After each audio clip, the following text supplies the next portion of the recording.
Bonjour les amis, comme je vous ai promis, je suis là pour partager avec vous, pour vous donner des lumières, des clés sur le vendredi saint.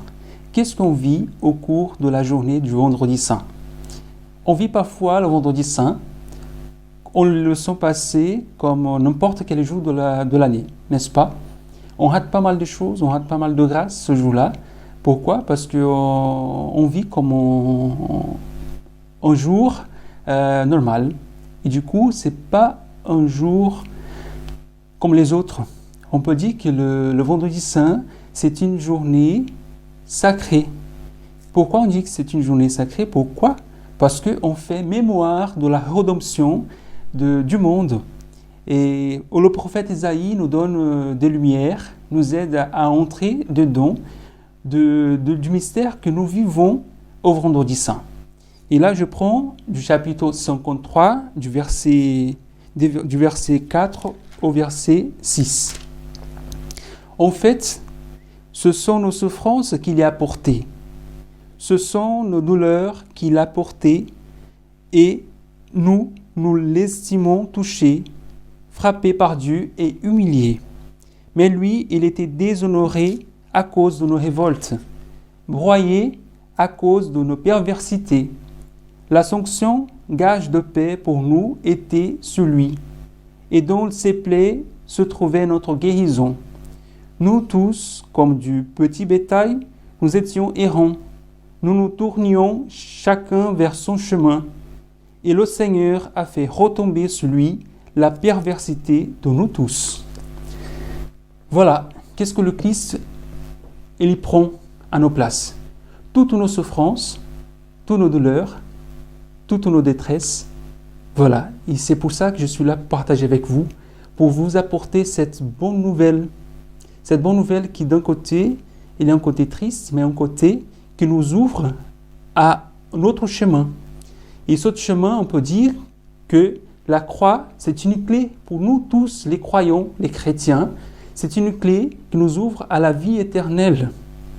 Au vendredi saint, voilà, on arrête à la passion du Christ, à la mort du Christ, mais il y a toujours un pas à donner encore, c'est toujours une marche, n'est-ce pas?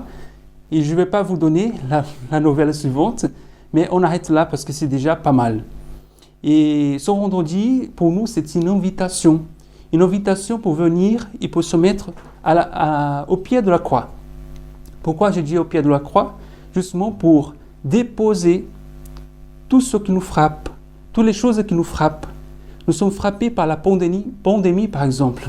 Nous sommes frappés par la tristesse, par la détresse, n'est-ce pas? Par la dépression parfois. Parfois les gens ils sont morts à cause d'une dépression. Ce n'est pas vraiment à cause de la Covid par exemple. En fait c'est une conséquence de tout ce que nous vivons. Et je vous invite à nous rejoindre à l'office de la croix à 15h à la paroisse de Bédaride déjà, mais je vais anticiper un peu ce que nous vivons à la célébration de la croix.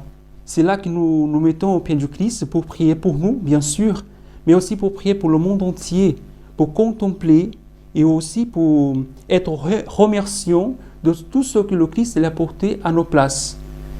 Qu'est-ce que le Christ a apporté pour nous? Quel cadeau le Christ il nous a offert sur le bois de la croix?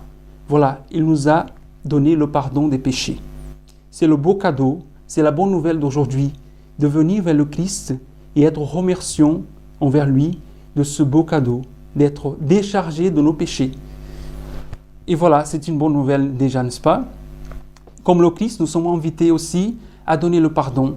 Y compris le Notre Père, nous prions en reconnaissant, en demandant le pardon de Dieu, mais en demandant aussi la grâce de pardonner, comme nous pardonnons aussi. C'est ça qu'on prie au Notre Père.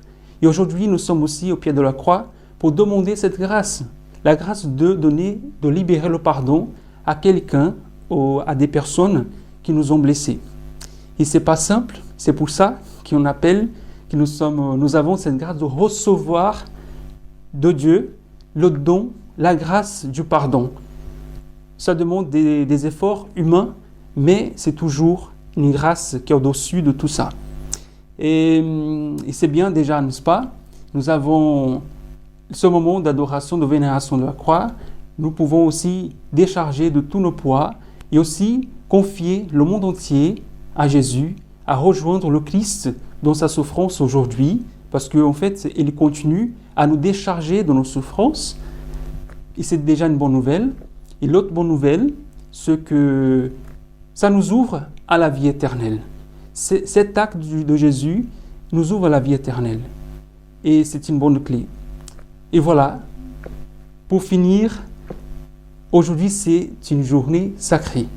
Gardez bien dans votre tête, dans ta tête, et n'hésitez pas à rejoindre le Christ là où tu es, avec tes angoisses, ce que te frappe, et donner tout au Christ. En fait, il est tout apporté à nos places. Et du coup, il ne nous invite pas à participer de cet acte du salut. En fait, c'est un acte de salut pour tous les hommes. Et là, nous sommes invités à rejoindre le Christ. Pas pour participer, parce qu'en fait, il prend tout. Quand il prend tout, il prend tout. On n'a pas besoin de participer à cet événement, mais nous sommes invités à le rejoindre et à se mettre ce pied et à le contempler comme la Vierge Marie et Jean, le disciple bien-aimé, Marie-Madeleine, au pied de la croix, et aussi, voilà, pour enlever nos regards de nous-mêmes et tourner vers le Christ.